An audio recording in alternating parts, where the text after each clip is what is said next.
ಚಿಕ್ಕಮಗಳೂರಿನ ಚಂದ್ರದ್ರೋಣ ಪರ್ವತದಲ್ಲಿ ಬಾಲಕಿ ನಾಪತ್ತೆಯಾಗಿರುವ ಪ್ರಕರಣಕ್ಕೆ ಸಂಬಂಧಪಟ್ಟಂತೆ ಕಳೆದ 3 ದಿನಗಳಿಂದ ಬಾಲಕಿಗಾಗಿ ಶೋಧ ಮುಂದುವರೆದಿದೆ. ಆದರೆ ಇನ್ನೂ ಕೂಡ ಬಾಲಕಿಯ ಪತ್ತೆ ಇಲ್ಲ.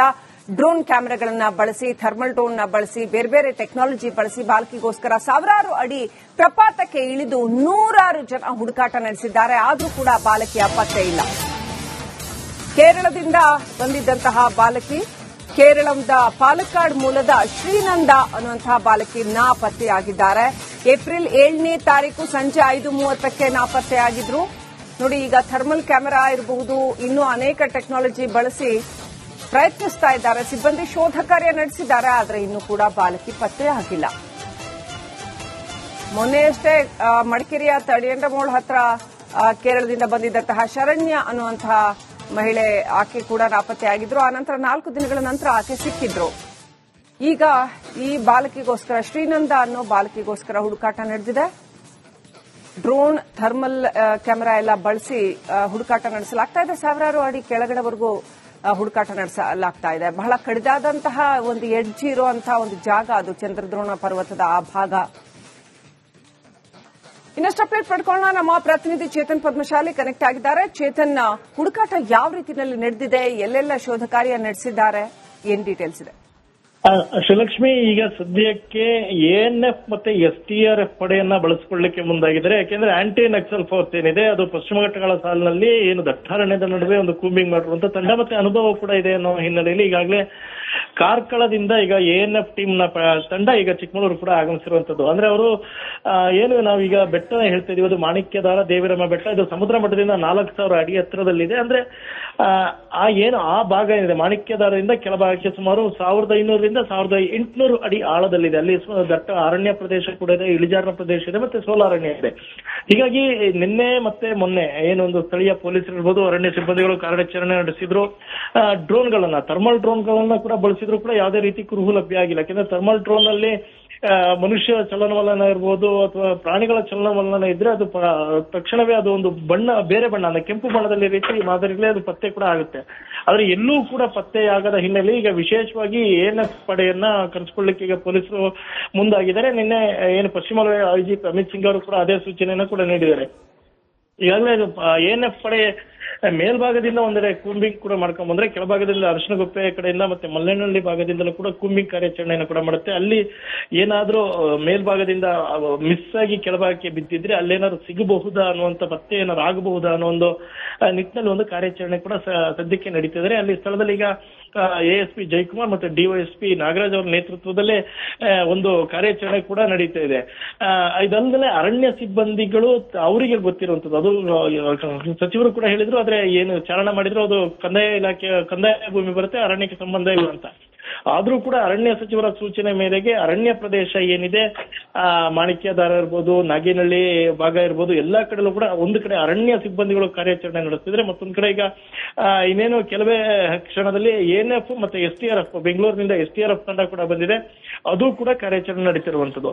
ಮತ್ತೊಂದು ಕಡೆಗಳಲ್ಲಿ ಈಗ ನಿನ್ನೆ ಕೂಡ ಪೋಷಕರು ಇರ್ಬೋದು, ಅವ್ರ ಜೊತೆ ಬಂದಿರುವಂತ ಬಹುತೇಕರ ಮೊಬೈಲ್ಗಳನ್ನ ಕೂಡ ವಶಕ್ಕೆ ಪಡೆದಿರುವಂತದ್ದು. ಆ ಬಾಲಕಿ ಏನಾದ್ರು ಅವರ ಮೊಬೈಲ್ಗಳಲ್ಲಿ ಯಾರು ಸಂಪರ್ಕ ಮಾಡಿರ್ಬೋದು ಅಥವಾ ಆಕೆ ಇನ್ಸ್ಟಾಗ್ರಾಮ್ ಇರ್ಬೋದು, ಸೋಷಿಯಲ್ ಮೀಡಿಯಾ ಬಳಸ್ತಿದ್ರು, ಅದರಲ್ಲಿ ಏನಾದ್ರು ಮಾಹಿತಿ ಸಿಗಬಹುದು ಅನ್ನುವಂತ ಒಂದು ಮಾಹಿತಿಯನ್ನ ಮತ್ತೊಂದು ತಂಡ, ಇನ್ಸ್ಪೆಕ್ಟರ್ ಇರ್ಬೋದು, ಅದಕ್ಕೆ ಸಂಬಂಧಪಟ್ಟಂತ ಕೆಲವು PSIಗಳನ್ನ ನೇಮಕ ಮಾಡಿ ಆ ಆಂಗಲ್ ಅಲ್ಲೂ ಕೂಡ ಈಗ ಸದ್ಯಕ್ಕೆ ಪೊಲೀಸರು ತನಿಖೆ ನಡೀತಾ ಇರುವಂತದ್ದು. ಮತ್ತೆ ಈಗ ಸದ್ಯಕ್ಕೆ ನಿನ್ನೆ ಪಶ್ಚಿಮ IGP ಕೂಡ ಬಂದಿರೋ, ಅವರು ಇವತ್ತು ಮಂಗಳೂರು ತೆರಳಿದ್ದಾರೆ. ಚಿಕ್ಕಮಗಳೂರು SP ಜಿತೇಂದ್ರ ಕುಮಾರ್ ದಯಮ ಹಾಗೂ ಕೇರಳದಿಂದ ಒಂದು ಪೊಲೀಸ್ ತಂಡ ಕೂಡ ಬಂದಿದೆ. ಆ ಪೊಲೀಸರು ಟೀಮು ಕೂಡ ಆ ಮಾಣಿಕ್ಯದಾರದಲ್ಲಿ ಈಗ ಸದ್ಯಕ್ಕೆ ಬೀಡು ಬಿಟ್ಟಿರುವಂತದ್ದು. ಒಟ್ಟಾರೆ ಹೇಳೋದಾದ್ರೆ ಈ ಪ್ರಕರಣ ಕಳೆದ 3 ದಿನಗಳಿಂದಲೂ ಕೂಡ ಪೊಲೀಸರಿಗೆ ತಲ್ಲಣವಾಗಿರುವಂತದ್ದು. ಮತ್ತೆ ಪ್ರವಾಸಿ ಸ್ಥಳದಲ್ಲಿ ಈ ರೀತಿ ಘಟನೆ ನಡೆದಿರುವಂತದ್ದು ಬಹುತೇಕ ಇಲ್ಲಿವರೆಗೂ ಕೂಡ ಚಿಕ್ಕಮಗಳೂರು ಭಾಗದ ಜನರಿಗೆ ಗೊತ್ತಿಲ್ಲ. ಆದ್ರೆ ಇದು ಯಾಕಾಯ್ತು, ಕಾರಣ ಏನು, ಅಥವಾ ಕಾಲುಜಾರ್ಥ ಅಥವಾ ನಾಪತ್ತೆ ಆದ್ಲ, ಹಲವು ಅನುಮಾನಗಳು ಕೂಡ ಸದ್ಯಕ್ಕೆ ಚಿಕ್ಕಮಗಳೂರಿನ ಜನರು ಕೂಡ ವ್ಯಕ್ತಪಡಿಸ್ತಿರುವಂತದ್ದು. ಶ್ರೀಲಕ್ಷ್ಮಿ, ಥ್ಯಾಂಕ್ ಯು ಚೇತನ್, ಡೀಟೇಲ್ಸ್ಗಾಗಿ. ಚಿಕ್ಕಮಗಳೂರಿನ ಚಂದ್ರದ್ರೋಣ ಪರ್ವತದಲ್ಲಿ ಬಾಲಕಿ ನಾಪತ್ತೆಯಾಗಿರುವ ಪ್ರಕರಣಕ್ಕೆ ಸಂಬಂಧಪಟ್ಟಂತೆ ಕಳೆದ 3 ದಿನಗಳಿಂದ ಬಾಲಕಿಗಾಗಿ ಶೋಧ ಮುಂದುವರೆದಿದೆ. ಆದರೆ ಇನ್ನೂ ಕೂಡ ಬಾಲಕಿಯ ಪತ್ತೆ ಇಲ್ಲ. ಡ್ರೋನ್ ಕ್ಯಾಮೆರಾಗಳನ್ನ ಬಳಸಿ, ಥರ್ಮಲ್ ಡ್ರೋನ್ ಬಳಸಿ, ಬೇರೆ ಬೇರೆ ಟೆಕ್ನಾಲಜಿ ಬಳಸಿ ಬಾಲಕಿಗೋಸ್ಕರ ಸಾವಿರಾರು ಅಡಿ ಪ್ರಪಾತಕ್ಕೆ ಇಳಿದು ನೂರಾರು ಜನ ಹುಡುಕಾಟ ನಡೆಸಿದ್ದಾರೆ. ಆದರೂ ಕೂಡ ಬಾಲಕಿಯ ಪತ್ತೆ ಇಲ್ಲ. ಕೇರಳದಿಂದ ಬಂದಿದ್ದಂತಹ ಬಾಲಕಿ, ಕೇರಳದ ಪಾಲಕ್ಕಾಡ್ ಮೂಲದ ಶ್ರೀನಂದ ಅನ್ನುವಂತಹ ಬಾಲಕಿ ನಾಪತ್ತೆಯಾಗಿದ್ದಾರೆ. ಏಪ್ರಿಲ್ 7ನೇ ತಾರೀಕು ಸಂಜೆ 5:30ಕ್ಕೆ ನಾಪತ್ತೆಯಾಗಿದ್ರು. ನೋಡಿ, ಈಗ ಥರ್ಮಲ್ ಕ್ಯಾಮೆರಾ ಇರಬಹುದು, ಇನ್ನೂ ಅನೇಕ ಟೆಕ್ನಾಲಜಿ ಬಳಸಿ ಪ್ರಯತ್ನಿಸ್ತಾ ಇದ್ದಾರೆ. ಸಿಬ್ಬಂದಿ ಶೋಧ ಕಾರ್ಯ ನಡೆಸಿದ್ದಾರೆ, ಆದರೆ ಇನ್ನೂ ಕೂಡ ಬಾಲಕಿ ಪತ್ತೆ ಆಗಿಲ್ಲ. ಮೊನ್ನೆಯಷ್ಟೇ ಮಡಿಕೇರಿಯ ತಡಿಯಂಡಮೋಳ್ ಹತ್ರ ಕೇರಳದಿಂದ ಬಂದಿದ್ದಂತಹ ಶರಣ್ಯ ಅನ್ನುವಂತಹ ಮಹಿಳೆ, ಆಕೆ ಕೂಡ ನಾಪತ್ತೆಯಾಗಿದ್ರು. ಆನಂತರ 4 ದಿನಗಳ ನಂತರ ಆಕೆ ಸಿಕ್ಕಿದ್ರು. ಈಗ ಈ ಬಾಲಕಿಗೋಸ್ಕರ, ಶ್ರೀನಂದ ಅನ್ನೋ ಬಾಲಕಿಗೋಸ್ಕರ ಹುಡುಕಾಟ ನಡೆದಿದೆ. ಡ್ರೋನ್, ಥರ್ಮಲ್ ಕ್ಯಾಮೆರಾ ಎಲ್ಲ ಬಳಸಿ ಹುಡುಕಾಟ ನಡೆಸಲಾಗ್ತಾ ಇದೆ. ಸಾವಿರಾರು ಅಡಿ ಕೆಳಗಡೆವರೆಗೂ ಹುಡುಕಾಟ ನಡೆಸಲಾಗ್ತಾ ಇದೆ. ಬಹಳ ಕಡಿದಾದಂತಹ ಒಂದು ಎಡ್ಜ್ ಇರುವಂತಹ ಒಂದು ಜಾಗ ಅದು, ಚಂದ್ರದ್ರೋಣ ಪರ್ವತದ ಆ ಭಾಗ. ಇನ್ನಷ್ಟು ಅಪ್ಡೇಟ್ ಪಡ್ಕೊಳ್ಳೋಣ. ನಮ್ಮ ಪ್ರತಿನಿಧಿ ಚೇತನ್ ಪದ್ಮಶಾಲಿ ಕನೆಕ್ಟ್ ಆಗಿದ್ದಾರೆ. ಚೇತನ್, ಹುಡುಕಾಟ ಯಾವ ರೀತಿಯಲ್ಲಿ ನಡೆದಿದೆ, ಎಲ್ಲೆಲ್ಲ ಶೋಧ ಕಾರ್ಯ ನಡೆಸಿದ್ದಾರೆ, ಏನ್ ಡೀಟೇಲ್ಸ್ ಇದೆ? ಶ್ರೀಲಕ್ಷ್ಮಿ, ಈಗ ಸದ್ಯಕ್ಕೆ ಎಎನ್ಎಫ್ ಮತ್ತೆ ಎಸ್ಟಿಆರ್ಎಫ್ ಪಡೆಯನ್ನ ಬಳಸಿಕೊಳ್ಳಲಿಕ್ಕೆ ಮುಂದಾಗಿದ್ದಾರೆ. ಯಾಕೆಂದ್ರೆ ಆಂಟಿ ನಕ್ಸಲ್ ಫೋರ್ಸ್ ಏನಿದೆ ಅದು ಪಶ್ಚಿಮ ಘಟ್ಟಗಳ ಸಾಲಿನಲ್ಲಿ ಏನು ದಟ್ಟಾರಣ್ಯದ ನಡುವೆ ಒಂದು ಕೂಂಬಿಂಗ್ ಮಾಡಿರುವಂತ ತಂಡ ಮತ್ತೆ ಅನುಭವ ಕೂಡ ಇದೆ ಅನ್ನೋ ಹಿನ್ನೆಲೆಯಲ್ಲಿ ಈಗಾಗಲೇ ಕಾರ್ಕಳದಿಂದ ಈಗ ಎಎನ್ಎಫ್ ಟೀಮ್ ನ ತಂಡ ಈಗ ಚಿಕ್ಕಮಗಳೂರು ಕೂಡ ಆಗಮಿಸಿರುವಂತದ್ದು. ಅಂದ್ರೆ ಅವರು ಏನು ನಾವೀಗ ಬೆಟ್ಟ ಹೇಳ್ತಾ ಇದೀವಿ, ಅದು ಮಾಣಿಕ್ಯದಾರ ದೇವಿರಮ್ಮ ಬೆಟ್ಟ. ಇದು ಸಮುದ್ರ ಮಟ್ಟದಿಂದ 4000 ಅಡಿ ಎತ್ತರದಲ್ಲಿದೆ. ಅಂದ್ರೆ ಆ ಭಾಗ ಏನಿದೆ ಮಾಣಿಕ್ಯದಾರದಿಂದ ಕೆಳಭಾಗಕ್ಕೆ ಸುಮಾರು 1500ರಿಂದ 1800 ಅಡಿ ಆಳದಲ್ಲಿದೆ. ಅಲ್ಲಿ ದಟ್ಟ ಅರಣ್ಯ ಪ್ರದೇಶ ಕೂಡ ಇದೆ, ಇಳಿಜಾರಿನ ಪ್ರದೇಶ ಇದೆ, ಮತ್ತೆ ಸೋಲಾರಣ್ಯ ಇದೆ. ಹೀಗಾಗಿ ನಿನ್ನೆ ಮತ್ತೆ ಮೊನ್ನೆ ಏನೊಂದು ಸ್ಥಳೀಯ ಪೊಲೀಸರು ಇರ್ಬೋದು, ಅರಣ್ಯ ಸಿಬ್ಬಂದಿಗಳು ಕಾರ್ಯಾಚರಣೆ ನಡೆಸಿದ್ರು. ಡ್ರೋನ್ಗಳನ್ನ, ಥರ್ಮಲ್ ಡ್ರೋನ್ಗಳನ್ನ ಕೂಡ ಬಳಸಿದ್ರು ಕೂಡ ಯಾವುದೇ ರೀತಿ ಕುರುಹು ಲಭ್ಯ ಆಗಿಲ್ಲ. ಯಾಕಂದ್ರೆ ಥರ್ಮಲ್ ಡ್ರೋನ್ ಅಲ್ಲಿ ಮನುಷ್ಯ ಚಲನವಲನ ಇರ್ಬೋದು ಅಥವಾ ಪ್ರಾಣಿಗಳ ಚಲನವಲನ ಇದ್ರೆ ಅದು ತಕ್ಷಣವೇ ಅದು ಒಂದು ಬಣ್ಣ, ಬೇರೆ ಬಣ್ಣ ಅಂದ್ರೆ ಕೆಂಪು ಬಣ್ಣದಲ್ಲಿ ರೀತಿ ಮಾದರಿಗಳೇ ಅದು ಪತ್ತೆ ಕೂಡ ಆಗುತ್ತೆ. ಆದ್ರೆ ಎಲ್ಲೂ ಕೂಡ ಪತ್ತೆಯಾಗದ ಹಿನ್ನೆಲೆ ಈಗ ವಿಶೇಷವಾಗಿ ಎಎನ್ಎಫ್ ಪಡೆಯನ್ನ ಕರೆಸಿಕೊಳ್ಳಲಿಕ್ಕೆ ಈಗ ಪೊಲೀಸರು ಮುಂದಾಗಿದ್ದಾರೆ. ನಿನ್ನೆ ಏನು ಪಶ್ಚಿಮ ವಲಯ ಐಜಿಪಿ ಅಮಿತ್ ಸಿಂಗ್ ಅವರು ಕೂಡ ಅದೇ ಸೂಚನೆಯನ್ನ ಕೂಡ ನೀಡಿದ್ದಾರೆ. ಈಗಾಗಲೇ ಎಎನ್ಎಫ್ ಪಡೆ ಮೇಲ್ಭಾಗದಿಂದ ಒಂದೆಡೆ ಕೂಂಬಿಂಗ್ ಕೂಡ ಮಾಡ್ಕೊಂಡ್ ಬಂದ್ರೆ, ಕೆಳಭಾಗದಿಂದ ಅರಶಿನಗುಪ್ಪೆ ಕಡೆಯಿಂದ ಮತ್ತೆ ಮಲ್ಲೇನಹಳ್ಳಿ ಭಾಗದಿಂದಲೂ ಕೂಡ ಕೂಂಬಿಂಗ್ ಕಾರ್ಯಾಚರಣೆಯನ್ನು ಕೂಡ ಮಾಡುತ್ತೆ. ಅಲ್ಲಿ ಏನಾದ್ರೂ ಮೇಲ್ಭಾಗದಿಂದ ಮಿಸ್ ಆಗಿ ಕೆಳಭಾಗಕ್ಕೆ ಬಿದ್ದಿದ್ರೆ ಅಲ್ಲೇನಾದ್ರು ಸಿಗಬಹುದಾ ಅನ್ನುವಂತ ಪತ್ತೆ ಏನಾದ್ರು ಆಗಬಹುದಾ ಅನ್ನೋ ಒಂದು ನಿಟ್ಟಿನಲ್ಲಿ ಒಂದು ಕಾರ್ಯಾಚರಣೆ ಕೂಡ ಸದ್ಯಕ್ಕೆ ನಡೀತಿದ್ದಾರೆ. ಅಲ್ಲಿ ಸ್ಥಳದಲ್ಲಿ ಈಗ ಎಎಸ್ಪಿ ಜಯಕುಮಾರ್ ಮತ್ತೆ ಡಿವೈಎಸ್ಪಿ ನಾಗರಾಜ್ ಅವರ ನೇತೃತ್ವದಲ್ಲೇ ಒಂದು ಕಾರ್ಯಾಚರಣೆ ಕೂಡ ನಡೀತಾ ಇದೆ. ಇದಲ್ಲದೆ ಅರಣ್ಯ ಸಿಬ್ಬಂದಿಗಳು ಅವರಿಗೆ ಗೊತ್ತಿರುವಂತದ್ದು, ಅದು ಸಚಿವರು ಕೂಡ ಹೇಳಿದ್ರು. ಆದ್ರೆ ಏನು ಚಾರಣ ಮಾಡಿದ್ರು ಅದು ಕಂದಾಯ ಇಲಾಖೆ, ಕಂದಾಯ ಭೂಮಿ ಬರುತ್ತೆ, ಅರಣ್ಯಕ್ಕೆ ಸಂಬಂಧ ಇಲ್ಲ ಅಂತ. ಆದ್ರೂ ಕೂಡ ಅರಣ್ಯ ಸಚಿವರ ಸೂಚನೆ ಮೇರೆಗೆ ಅರಣ್ಯ ಪ್ರದೇಶ ಏನಿದೆ, ಮಾಣಿಕ್ಯದಾರ ಇರ್ಬೋದು, ನಾಗೇನಹಳ್ಳಿ ಭಾಗ ಇರ್ಬೋದು, ಎಲ್ಲಾ ಕಡೆಲೂ ಕೂಡ ಒಂದು ಕಡೆ ಅರಣ್ಯ ಸಿಬ್ಬಂದಿಗಳು ಕಾರ್ಯಾಚರಣೆ ನಡೆಸ್ತಿದ್ರೆ, ಮತ್ತೊಂದು ಕಡೆ ಈಗ ಇನ್ನೇನು ಕೆಲವೇ ಕ್ಷಣದಲ್ಲಿ ಎಎನ್ಎಫ್ ಮತ್ತೆ ಎಸ್ಟಿಆರ್ಎಫ್, ಬೆಂಗಳೂರಿನಿಂದ ಎಸ್ಟಿಆರ್ಎಫ್ ತಂಡ ಕೂಡ ಬಂದಿದೆ, ಅದು ಕೂಡ ಕಾರ್ಯಾಚರಣೆ ನಡೀತಿರುವಂತದ್ದು. ಮತ್ತೊಂದು ಕಡೆಗಳಲ್ಲಿ ಈಗ ನಿನ್ನೆ ಕೂಡ ಪೋಷಕರು ಇರ್ಬೋದು, ಅವ್ರ ಜೊತೆ ಬಂದಿರುವಂತಹ ಬಹುತೇಕರ ಮೊಬೈಲ್ಗಳನ್ನ ಕೂಡ ವಶಕ್ಕೆ ಪಡೆದಿರುವಂತದ್ದು. ಆ ಬಾಲಕಿ ಏನಾರು ಅವರ ಮೊಬೈಲ್ಗಳಲ್ಲಿ ಯಾರು ಸಂಪರ್ಕ ಮಾಡಿರ್ಬೋದು ಅಥವಾ ಆಕೆ ಇನ್ಸ್ಟಾಗ್ರಾಮ್ ಇರ್ಬೋದು, ಸೋಷಿಯಲ್ ಮೀಡಿಯಾ ಬಳಸ್ತಿದ್ರು, ಅದರಲ್ಲಿ ಏನಾದ್ರು ಮಾಹಿತಿ ಸಿಗಬಹುದು ಅನ್ನುವಂತ ಒಂದು ಮಾಹಿತಿಯನ್ನ ಮತ್ತೊಂದು ತಂಡ, ಇನ್ಸ್ಪೆಕ್ಟರ್ ಇರ್ಬೋದು, ಅದಕ್ಕೆ ಸಂಬಂಧಪಟ್ಟಂತ ಕೆಲವು PSIಗಳನ್ನ ನೇಮಕ ಮಾಡಿ ಆ ಆಂಗಲ್ ಅಲ್ಲೂ ಕೂಡ ಈಗ ಸದ್ಯಕ್ಕೆ ಪೊಲೀಸರು ತನಿಖೆ ನಡೀತಾ ಇರುವಂತದ್ದು. ಮತ್ತೆ ಈಗ ಸದ್ಯಕ್ಕೆ ನಿನ್ನೆ ಪಶ್ಚಿಮ ಐಜಿಪಿ ಕೂಡ ಬಂದಿರೋ, ಅವರು ಇವತ್ತು ಮಂಗಳೂರಿಗೆ ತೆರಳಿದ್ದಾರೆ. ಚಿಕ್ಕಮಗಳೂರು SP ಜಿತೇಂದ್ರ ಕುಮಾರ್ ದಯಮ ಹಾಗೂ ಕೇರಳದಿಂದ ಒಂದು ಪೊಲೀಸ್ ತಂಡ ಕೂಡ ಬಂದಿದೆ. ಆ ಪೊಲೀಸರು ಟೀಮು ಕೂಡ ಆ ಮಾಣಿಕ್ಯದಾರದಲ್ಲಿ ಈಗ ಸದ್ಯಕ್ಕೆ ಬೀಡು ಬಿಟ್ಟಿರುವಂತದ್ದು. ಒಟ್ಟಾರೆ ಹೇಳೋದಾದ್ರೆ ಈ ಪ್ರಕರಣ ಕಳೆದ 3 ದಿನಗಳಿಂದಲೂ ಕೂಡ ಪೊಲೀಸರಿಗೆ ತಲೆನೋವಾಗಿರುವಂತದ್ದು. ಮತ್ತೆ ಪ್ರವಾಸಿ ಸ್ಥಳದಲ್ಲಿ ಈ ರೀತಿ ಘಟನೆ ನಡೆದಿರುವಂತದ್ದು ಬಹುತೇಕ ಇಲ್ಲಿವರೆಗೂ ಕೂಡ ಚಿಕ್ಕಮಗಳೂರು ಭಾಗದ ಜನರಿಗೆ ಗೊತ್ತಿಲ್ಲ. ಆದ್ರೆ ಇದು ಯಾಕಾಯ್ತು, ಕಾರಣ ಏನು, ಅಥವಾ ಕಾಲು ಜಾರ್ಥ ಅಥವಾ ನಾಪತ್ತೆ ಆದ್ಲ, 10 ಹಲವು ಅನುಮಾನಗಳು ಕೂಡ ಸದ್ಯಕ್ಕೆ ಚಿಕ್ಕಮಗಳೂರಿನ ಜನರು ಕೂಡ ವ್ಯಕ್ತಪಡಿಸ್ತಿರುವಂತದ್ದು. ಶ್ರೀಲಕ್ಷ್ಮಿ, ಥ್ಯಾಂಕ್ ಯು ಚೇತನ್ ಡೀಟೇಲ್ಸ್ಗಾಗಿ. ಚಿಕ್ಕಮಗಳೂರಿನ ಚಂದ್ರದ್ರೋಣ ಪರ್ವತದಲ್ಲಿ ಬಾಲಕಿ ನಾಪತ್ತೆಯಾಗಿರೋ ಪ್ರಕರಣಕ್ಕೆ ಸಂಬಂಧಪಟ್ಟಂತೆ ಕಳೆದ 3 ದಿನಗಳಿಂದ ಬಾಲಕಿಗಾಗಿ ಶೋಧ ಮುಂದುವರೆದಿದೆ. ಆದರೆ ಇನ್ನೂ ಕೂಡ ಬಾಲಕಿಯ ಪತ್ತೆ ಇಲ್ಲ. ಡ್ರೋನ್ ಕ್ಯಾಮೆರಾಗಳನ್ನ ಬಳಸಿ, ಥರ್ಮಲ್ ಡ್ರೋನ್ ಬಳಸಿ, ಬೇರೆ ಬೇರೆ ಟೆಕ್ನಾಲಜಿ ಬಳಸಿ ಬಾಲಕಿಗೋಸ್ಕರ ಸಾವಿರಾರು ಅಡಿ ಪ್ರಪಾತಕ್ಕೆ ಇಳಿದು 100 ಜನ ಹುಡುಕಾಟ ನಡೆಸಿದ್ದಾರೆ. ಆದರೂ ಕೂಡ ಬಾಲಕಿಯ ಪತ್ತೆ ಇಲ್ಲ. ಕೇರಳದಿಂದ ಬಂದಿದ್ದಂತಹ ಬಾಲಕಿ, ಕೇರಳದ ಪಾಲಕ್ಕಾಡ್ ಮೂಲದ ಶ್ರೀನಂದ ಅನ್ನುವಂತಹ ಬಾಲಕಿ ನಾಪತ್ತೆಯಾಗಿದ್ದಾರೆ.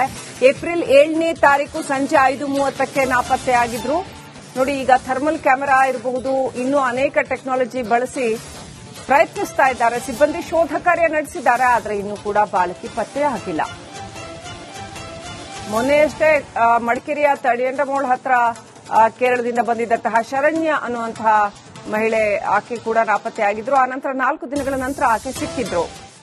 ಈಗ ಈ ಬಾಲಕಿಗೋಸ್ಕರ ಶ್ರೀನಂದ ಅನ್ನೋ ಬಾಲಕಿಗೋಸ್ಕರ ಹುಡುಕಾಟ ನಡೆದಿದೆ. ಡ್ರೋನ್, ಥರ್ಮಲ್ ಕ್ಯಾಮೆರಾ ಎಲ್ಲ ಬಳಸಿ ಹುಡುಕಾಟ ನಡೆಸಲಾಗ್ತಾ ಇದೆ. ಸಾವಿರಾರು ಅಡಿ ಕೆಳಗಡೆವರೆಗೂ ಹುಡುಕಾಟ ನಡೆಸಲಾಗ್ತಾ ಇದೆ. ಬಹಳ ಕಡಿದಾದಂತಹ ಒಂದು ಎಡ್ಜ್ ಇರುವಂತಹ ಒಂದು ಜಾಗ ಅದು, ಚಂದ್ರದ್ರೋಣ ಪರ್ವತದ ಆ ಭಾಗ. ಇನ್ನಷ್ಟು ಅಪ್ಡೇಟ್ ಪಡ್ಕೊಳ್ಳೋಣ. ನಮ್ಮ ಪ್ರತಿನಿಧಿ ಚೇತನ್ ಪದ್ಮಶಾಲಿ ಕನೆಕ್ಟ್ ಆಗಿದ್ದಾರೆ. ಚೇತನ್, ಹುಡುಕಾಟ ಯಾವ ರೀತಿಯಲ್ಲಿ ನಡೆದಿದೆ, ಎಲ್ಲೆಲ್ಲ ಶೋಧ ಕಾರ್ಯ ನಡೆಸಿದ್ದಾರೆ, ಏನ್ ಡೀಟೇಲ್ಸ್ ಇದೆ? ಶ್ರೀಲಕ್ಷ್ಮಿ, ಈಗ ಸದ್ಯಕ್ಕೆ ಎಎನ್ಎಫ್ ಮತ್ತೆ STRF ಪಡೆಯನ್ನ ಬಳಸಿಕೊಳ್ಳಲಿಕ್ಕೆ ಮುಂದಾಗಿದ್ದಾರೆ. ಯಾಕೆಂದ್ರೆ ಆಂಟಿ ನಕ್ಸಲ್ ಫೋರ್ಸ್ ಏನಿದೆ ಅದು ಪಶ್ಚಿಮ ಘಟ್ಟಗಳ ಸಾಲಿನಲ್ಲಿ ಏನು ದಟ್ಟಾರಣ್ಯದ ನಡುವೆ ಒಂದು ಕೂಂಬಿಂಗ್ ಮಾಡಿರುವಂತ ತಂಡ ಮತ್ತೆ ಅನುಭವ ಕೂಡ ಇದೆ ಅನ್ನೋ ಹಿನ್ನೆಲೆಯಲ್ಲಿ ಈಗಾಗಲೇ ಕಾರ್ಕಳದಿಂದ ಈಗ ಎಎನ್ಎಫ್ ಟೀಮ್ ನ ತಂಡ ಈಗ ಚಿಕ್ಕಮಗಳೂರು ಕೂಡ ಆಗಮಿಸಿರುವಂತದ್ದು. ಅಂದ್ರೆ ಅವರು ಏನು ನಾವೀಗ ಬೆಟ್ಟ ಹೇಳ್ತಾ ಇದೀವಿ, ಅದು ಮಾಣಿಕ್ಯದಾರ ದೇವಿರಮ್ಮ ಬೆಟ್ಟ. ಇದು ಸಮುದ್ರ ಮಟ್ಟದಿಂದ 4000 ಅಡಿ ಎತ್ತರದಲ್ಲಿದೆ. ಅಂದ್ರೆ ಆ ಭಾಗ ಏನಿದೆ ಮಾಣಿಕ್ಯದಾರದಿಂದ ಕೆಳಭಾಗಕ್ಕೆ ಸುಮಾರು 1500 1800 ಅಡಿ ಆಳದಲ್ಲಿದೆ. ಅಲ್ಲಿ ದಟ್ಟ ಅರಣ್ಯ ಪ್ರದೇಶ ಕೂಡ ಇದೆ, ಇಳಿಜಾರಿನ ಪ್ರದೇಶ ಇದೆ, ಮತ್ತೆ ಸೋಲಾರಣ್ಯ ಇದೆ. ಹೀಗಾಗಿ ನಿನ್ನೆ ಮತ್ತೆ ಮೊನ್ನೆ ಏನೊಂದು ಸ್ಥಳೀಯ ಪೊಲೀಸರು ಇರ್ಬೋದು, ಅರಣ್ಯ ಸಿಬ್ಬಂದಿಗಳು ಕಾರ್ಯಾಚರಣೆ ನಡೆಸಿದ್ರು.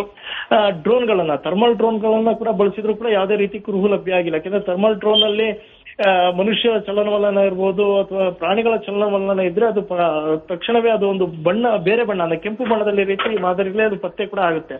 ಆದ್ರೆ ಎಲ್ಲೂ ಕೂಡ ಪತ್ತೆಯಾಗದ ಹಿನ್ನೆಲೆ ಈಗ ವಿಶೇಷವಾಗಿ ಎಎನ್ಎಫ್ ಪಡೆಯನ್ನ ಕರೆಸಿಕೊಳ್ಳಲಿಕ್ಕೆ ಈಗ ಪೊಲೀಸರು ಮುಂದಾಗಿದ್ದಾರೆ. ನಿನ್ನೆ ಏನು ಪಶ್ಚಿಮ ವಲಯ IGP ಅಮಿತ್ ಸಿಂಗ್ ಅವರು ಕೂಡ ಅದೇ ಸೂಚನೆಯನ್ನ ಕೂಡ ನೀಡಿದ್ದಾರೆ.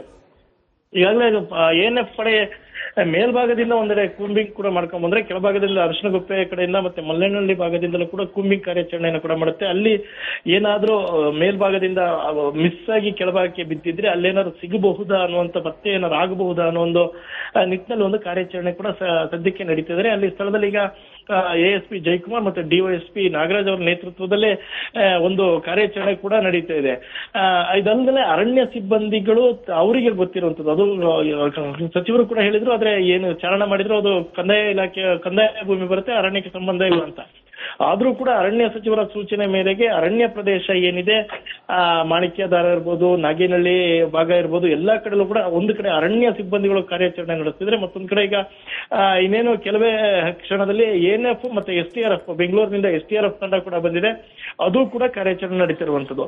ಮತ್ತೊಂದು ಕಡೆಗಳಲ್ಲಿ ಈಗ ನಿನ್ನೆ ಕೂಡ ಪೋಷಕರು ಇರ್ಬೋದು, ಅವ್ರ ಜೊತೆ ಬಂದಿರುವಂತಹ ಬಹುತೇಕರ ಮೊಬೈಲ್ಗಳನ್ನ ಕೂಡ ವಶಕ್ಕೆ ಪಡೆದಿರುವಂತದ್ದು. ಆ ಬಾಲಕಿಯನರು ಅವರ ಮೊಬೈಲ್ಗಳಲ್ಲಿ ಯಾರು ಸಂಪರ್ಕ ಮಾಡಿರ್ಬೋದು ಅಥವಾ ಆಕೆ ಇನ್ಸ್ಟಾಗ್ರಾಮ್ ಇರ್ಬೋದು, ಸೋಷಿಯಲ್ ಮೀಡಿಯಾ ಬಳಸ್ತಿದ್ರು, ಅದರಲ್ಲಿ ಏನಾದ್ರು ಮಾಹಿತಿ ಸಿಗಬಹುದು ಅನ್ನುವಂತ ಒಂದು ಮಾಹಿತಿಯನ್ನ ಮತ್ತೊಂದು ತಂಡ ಇನ್ಸ್ಪೆಕ್ಟರ್ ಇರ್ಬೋದು, ಅದಕ್ಕೆ ಸಂಬಂಧಪಟ್ಟಂತ ಕೆಲವು PSIಗಳನ್ನ ನೇಮಕ ಮಾಡಿ ಆ ಆಂಗಲ್ ಅಲ್ಲೂ ಕೂಡ ಈಗ ಸದ್ಯಕ್ಕೆ ಪೊಲೀಸರು ತನಿಖೆ ನಡೀತಾ ಇರುವಂತದ್ದು. ಮತ್ತೆ ಈಗ ಸದ್ಯಕ್ಕೆ ನಿನ್ನೆ ಪಶ್ಚಿಮ IGP ಕೂಡ ಬಂದಿರೋ, ಅವರು ಇವತ್ತು ಮಂಗಳೂರಿಗೆ ತೆರಳಿದ್ದಾರೆ. ಚಿಕ್ಕಮಗಳೂರು SP ಜಿತೇಂದ್ರ ಕುಮಾರ್ ದಯಮ ಹಾಗೂ ಕೇರಳದಿಂದ ಒಂದು ಪೊಲೀಸ್ ತಂಡ ಕೂಡ ಬಂದಿದೆ. ಆ ಪೊಲೀಸರು ಟೀಮು ಕೂಡ ಆ ಮಾಣಿಕ್ಯದಾರದಲ್ಲಿ ಈಗ ಸದ್ಯಕ್ಕೆ ಬೀಡು ಬಿಟ್ಟಿರುವಂತದ್ದು.